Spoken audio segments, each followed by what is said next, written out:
What does it really take to prepare for something huge like the Western States 100? Seriously. We're going deep today, looking into the mind and the methods of an elite athlete getting ready for one of the toughest races out there. We're digging into Kilian Jornet's own story, his trip to California. It's this mix of logistics, but also some pretty deep training philosophy. Our goal here is really to pull out the practical stuff, the useful bits, maybe some surprising things you can use. Okay, let's unpack it then. So he has this monster 19-hour flight and lands in Reno. You'd think, maybe, sleep. But no, first thing is this unique training run, a short vertical kilometer, a VK. Right, a VK. That's 500 meters of gain over just 3 kilometers near Lake Tahoe. It's meant to be a sprint, flat out. But Kilian said he felt totally off. Off how? Just tired from the flight. Well, partly maybe, but he thought his family being sick and maybe a cold coming on himself. That was the bigger issue. So his focus immediately shifted. It wasn't about the VK performance anymore. It was just get rid of this cold, be clean for Western States. Right, health first. That makes sense at that level. Okay, so he gets past that initial hurdle. Let's talk here, because this is where it gets interesting for folks. His new shoes, the Kjerag Zo 2. What's the story there? Ah, yes, the Kjerag Zo 2. It's really an evolution of the first version, the O1. The main goal seems to be more comfort, more cushioning, and making them feel more reactive, more springy. And he didn't just, try them on, right? He properly tested them. Oh, yeah, extensively. He put over 2,000 kilometers on them. That's, 1,200 miles on a single pair.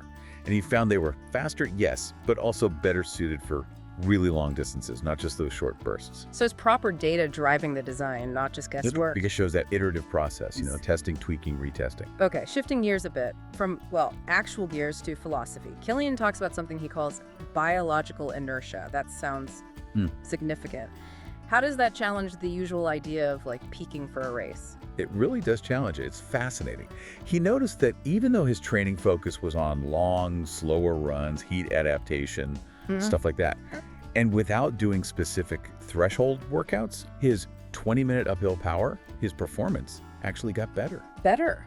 Without the specific speed work? That's the biological inertia idea. Yeah. He thinks that long-term, consistent training, those stimuli over years, they create deep changes, cellular changes, maybe even epigenetic changes. Epigenetic, so how your genes actually behave. Kind of, yeah, how they express themselves. The point is, this creates this deep underlying fitness, this foundation that builds slowly but lasts. Acute training, the stuff you do right before a race, gets you sharp for that day. Yeah. But this inertia builds your potential over the long haul. Okay, that's a really interesting concept. So how did that translate into his actual runs in the final weeks before Western States? Well, practically, he started with weekly 40K runs, about 3 hours. He said that was to activate the neuromuscular system again after the travel and the initial sickness. Yeah. Get the brain and muscles talking properly. Makes sense. And then closer to the race. In the last 3 weeks, he ramped it up. An 80-kilometer run, about 6 hours, 2 weeks in a row.